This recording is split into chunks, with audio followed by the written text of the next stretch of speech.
तो आज हम बात करने वाले हैं ओस्टियोपोरोसिस। ओस्टियोपोरोसिस मतलब होता है हड्डी टूट गई। ठीक है, तो हड्डी को मजबूत बनाने के लिए हम कैल्शियम दे सकते हैं बाहर से। अब जो डायूरेटिक्स होती हैं उसमें लूप और थायजाइड दो होती हैं। तो लूप होती है वो तो कैल्शियम का लॉस करती है, और जो थायजाइड्स होते हैं वो क्या करते हैं, कैल्शियम को रिटेन करते हैं। और विटामिन डी से भी कैल्शियम कैल्सिटोनिन से भी कैल्शियम बढ़ सकता है, और बिस्फोस्फोनेट से भी ओस्टियोपोरोसिस से ठीक हो सकता है। तो देखो विटामिन डी और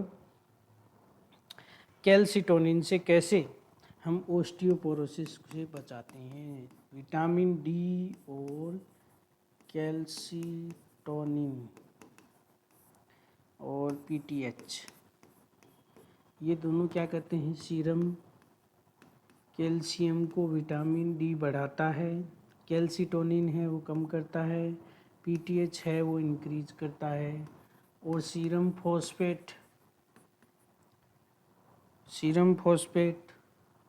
है उसमें इसको ये इंक्रीज करता है, कैल्सिटोनिन इसको कम करता है, इसको ये इंक्रीज नहीं डिक्रीज करता है। तो विटामिन डी है वो सीरम में कैल्शियम को क्या करता है, इंक्रीज करता है, लेकिन सीरम फॉस्फेट है उसको भी इंक्रीज करता है। कैल्सिटोनिन भी इस सीरम में कैल्शियम को डिक्रीज करता है, सीरम फॉस्फेट को क्या करता है, डिक्रीज करता है। पीटीएच है वो सीरम कैल्शियम को इंक्रीज करता है और सीरम फॉस्फेट को डिक्रीज करता है। तो अपने को सीरम फॉस्फेट नहीं पढ़ना है, क्या नहीं करना है, सीरम फॉस्फेट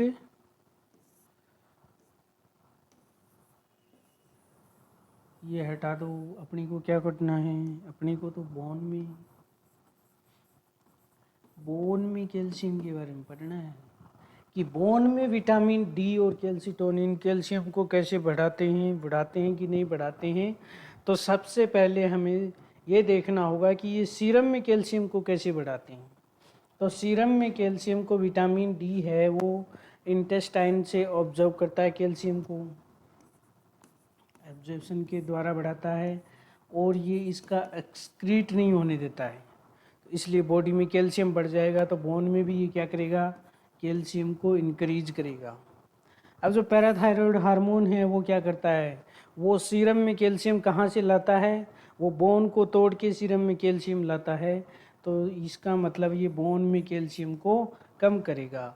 और कैल्सिटोनिन का उल्टा है, क्योंकि सीरम से कैल्शियम को कैल्सिटोनिन बोन में ले जाता है, तो बोन के कैल्शियम को इंक्रीज करेगा। क्या करेगा, इंक्रीज करेगा। ठीक है, अब अपने पास बिस्फोस्फोनेट एक ड्रग्स है, उसके बारे में पढ़ लेते हैं। बिस्फोस्फोनेट क्या करती हैं,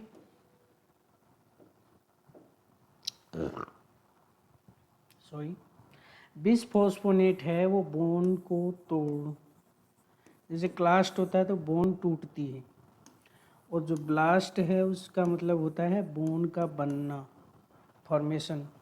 तो बिस्फोस्फोनेट है वो क्लास्ट को क्या कर देती है, इनहिबिट कर देती है। इसको इनहिबिट कर देगी, क्लास्ट को इनहिबिट कर देगी, तो बोन ओस्टियोपोरोसिस नहीं होगा, बोन नहीं टूटेगी, और क्लास्ट को स्टिमुलेट कर देगी, नहीं क्लास्ट को इनहिबिट करती है सिर्फ। तो इसमें 3 दवाइयाँ होती हैं, एक तो एलेंड्रोनेट, एक रिसिड्रोनेट, एक जोलेंड्रोनेट। ठीक है,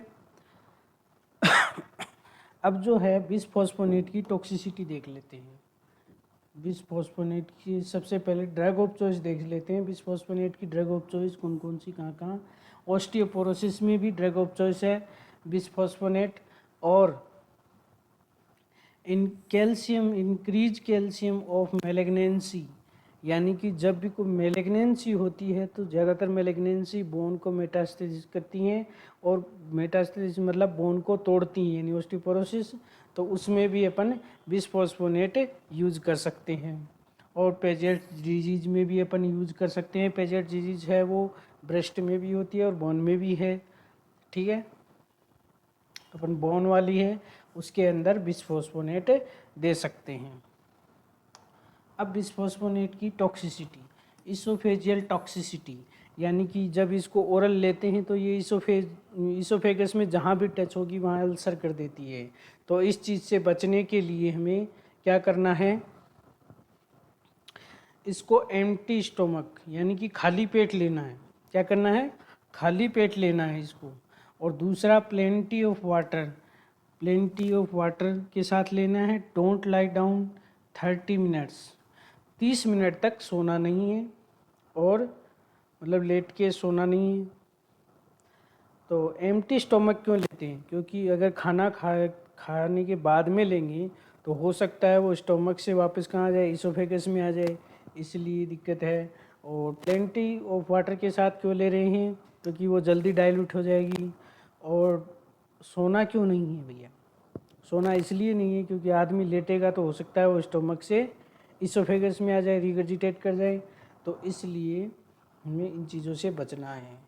तो जो अपनी 3 दवाई हैं बिस्फोस्फोनेट, ये तीनों क्या करती हैं? ओस्टियोनेक्रोसिस और मैंडिबल में क्या करती हैं? ओस्टियोनेक्रोसिस करती हैं ये।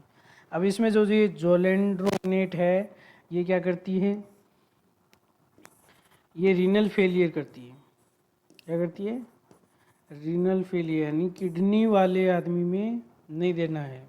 और इसको दूसरा आईवी दिया जाता है। तो क्या आईवी हर इंजेक्शन दे सकते हैं क्या हर रोज़? नहीं। तो इसको 1 ईयर देते हैं। क्या देते हैं? 1 ईयर, यानी कि 1 साल में एक इंजेक्शन लगता है, फिर ये बोन में डिपॉजिट हो जाती है, तो धीरे धीरे यूज होती रहती है।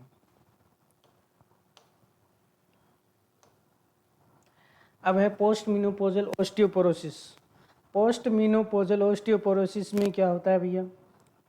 जब पीरियड्स आने बंद हो जाते हैं, उसके बाद में एस्ट्रोजन भी बॉडी से गायब हो जाता है, उसकी वजह से ऑस्टियोपोरोसिस होता है। ऑस्टियोपोरोसिस में अपन एस्ट्रोजन भी दे सकते हैं, लेकिन इसकी प्रॉब्लम ज़्यादा है क्योंकि ये हर जगह कुछ ना कुछ करता ही रहता है। तो ये जो 5 जगह ली हैं मेन, उनमें जैसे कि बोन है, तो बोन के फॉर्मेशन को तो ये क्या करता है? इंक्रीज करता है।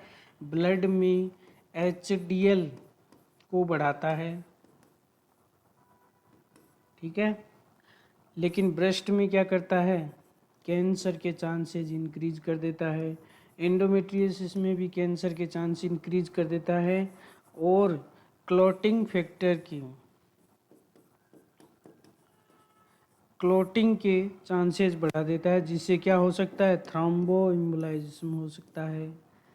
तो अपन अकेला एस्ट्रोजन तो यूज नहीं करेंगे। अब इसके साथ मान लो अपने प्रोजेस्टेरोन दे दिया, तो क्या होगा? इसको क्या बोलते हैं? Hormone replace therapy. Hormone replace therapy से क्या होगा? जो प्रोजेस्टेरोन है वो एंडोमेट्रियोसिस में क्या करेगा? कैंसर के रिस्क को कम करता है। कैंसर के रिस्क को कम करता है, तो नेट रिस्क है वो क्या हो जाता है? कम हो जाता है कैंसर का। तो यहाँ तो अच्छा है, लेकिन ब्रेस्ट में ये क्या करता है? कैंसर को ये भी इंक्रीज करता है। तो नेट रिजल्ट है वो क्या है?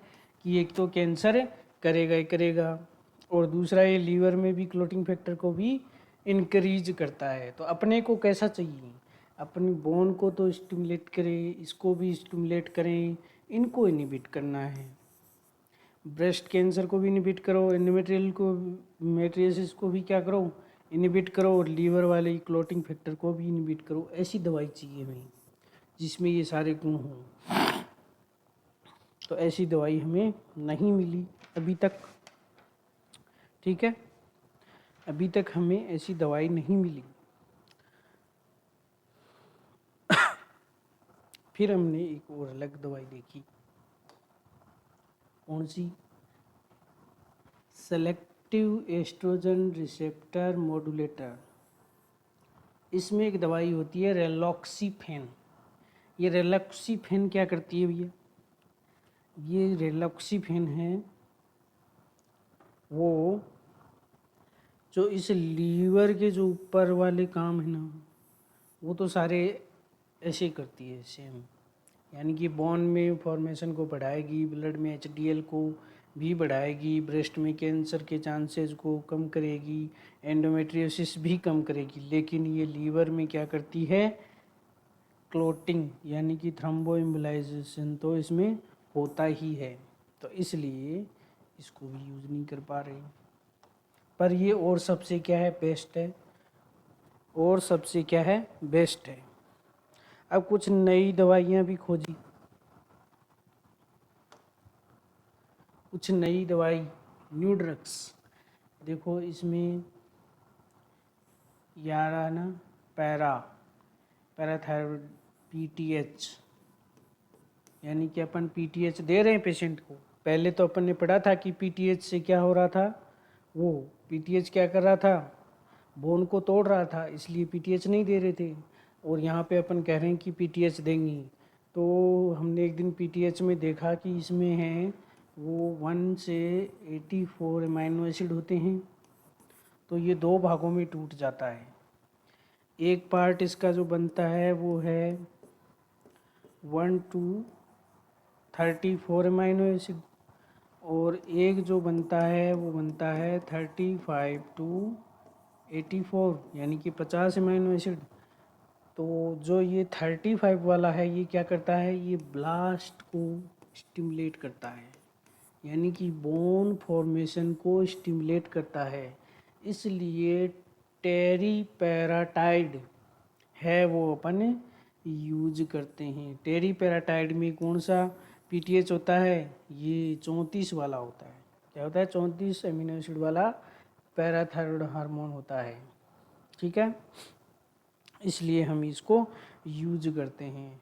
अब इसके कुछ साइड इफ़ेक्ट भी हैं। जैसे मान लीजिए साइड इफेक्ट नहीं, पहले तो रूट इसका टाइड लगा हुआ है तो हम इसको ओरल नहीं दे सकते, सब क्यूटेनियस देना पड़ेगा। ठीक है, ये ओस्टियोसार्कोमा भी करता है, ओस्टियोसार्कोमा करता है। ठीक है, इसलिए हमने एक नई दवाई खोजी, उसका नाम है एब्लोपेराटाइड। क्या है, एब्लोपेराटाइड, इसकी नई दवाई खोज ली गई। अब दूसरी है वो है अपनी डीनोसुमैब। डीनोसुमैब, जैसे मान लीजिए ये अपनी क्या है, वो क्लास्ट वाली सेल है, क्लास्ट वाली सेल। इस पे जो रिसेप्टर हैं उनको अपन क्या बोलते हैं, रैंक। क्या बोलेंगे, रैंक।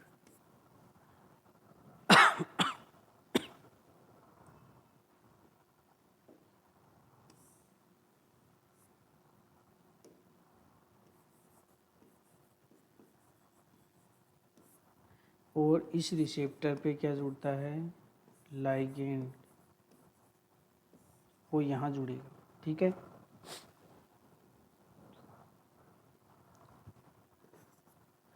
लाइगेंड इस पे जुड़ता है तो ये बोन को क्या कर देता है, तोड़ता है, और इसका रीअब्जॉर्प्शन होता है।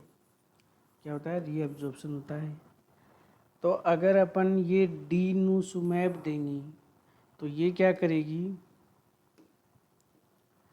ये इसको जुड़ने नहीं देगी, लाइगेंड को रैंक पे जुड़ने नहीं देगी, तो ये क्या, रीअब्जॉर्प्शन नहीं होगा। ठीक है, वो ठीक हो जाएगा। तो लाइगेंड को कहाँ नहीं जुड़ने दे रही, रैंक पे नहीं जुड़ने दे रही। ठीक है, तो डीनोसुमैब है वो क्या है, एक मोनोक्लोनल एंटीबॉडी है। तो हम मोनोक्लोनल एंटीबॉडी को कहाँ यूज करते हैं, लाइगेंड को ब्लॉक करने के लिए। ठीक है, तो इससे भी अपन ऑस्टियोपोरोसिस को ठीक कर सकते हैं।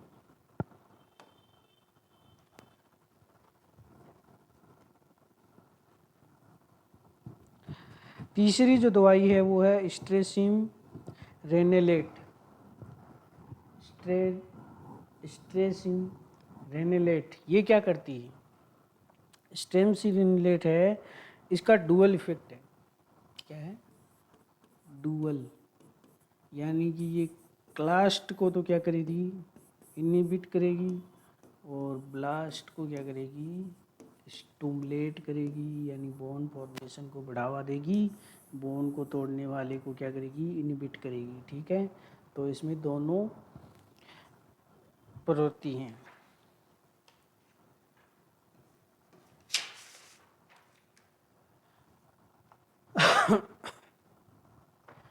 अगली है अपने पास रोमोसुजुमैब। ये क्या करती है, अपनी बॉडी में एक ओस्टियोस्क्लेरोस्टिन के नाम का कंपाउंड होता है। ये कंपाउंड क्या करता है, ये क्लास्ट को बढ़ावा देता है। क्या करता है, क्लास्ट को स्टिमुलेट करता है ये। ये क्लास्ट को क्या करता है, स्टिमुलेट करता है, और ब्लास्ट को क्या करता है, इनहिबिट करता है, यानी बॉन्ड फॉर्मेशन को रोकता है ये। ठीक है,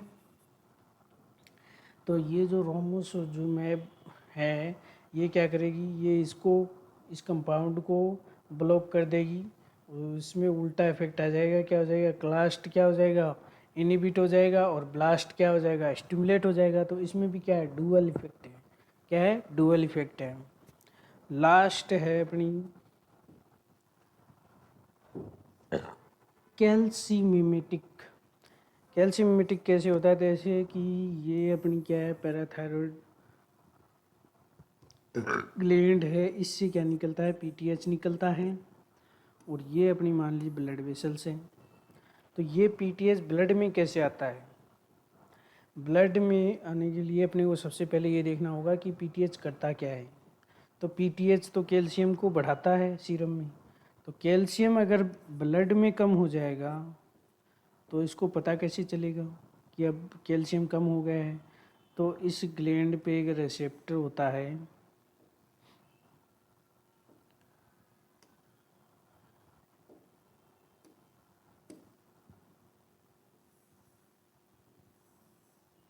ये है, इसको बोलते हैं कैल्शियम सेंसरी रिसेप्टर। ये सेंस कर लेता है कि ब्लड में कैल्शियम कम हो गया है कि ज़्यादा है, तो ये इसको बता देता है, फिर ये पीटीएच ब्लड में आ जाता है। अब मान लीजिए किसी आदमी को डिजीज़ है और उसमें पहले से ही हाइपर पैराथायरॉयडिज्म है, पीटीएच बढ़ा हुआ है। अब नॉर्मली तो क्या होता है, अगर कैल्शियम की मात्रा ज़्यादा रहेगी तो ये कैल्शियम इसके पास रिसेप्टर पे जाके जुड़ जाएगा, तो ये इसको जाने नहीं देगा, इनहिबिट कर देगा। लेकिन किसी को मान लीजिए पैराथायरॉयड हार्मोन बहुत ज़्यादा हो गए हैं, तो अब जो ये कैल्शियम इस पे बाइंड कर रहा है वो इसको ब्लॉक नहीं कर पा रहा है। इसलिए हमें किसकी ज़रूरत पड़ती है, कैल्सीमिमेटिक की ज़रूरत पड़ती है, जो कि इससे जुड़ के उसको रोकते हैं पैराथायरॉयड हार्मोन को। तो वो जो दो हैं वो हैं अपने पास सिनेक्लेसिटेट और एटलेकेल्सिटाइड, ये दो हार्मोन हैं अपने पास। ठीक है, ये था अपना ऑस्टियोपोरोसिस कंप्लीट हो गया। ऑस्टियोपोरोसिस के बाद में देखेंगे हम अगला जो अपना है वो क्या है, सेक्स हार्मोन। तो थैंक यू।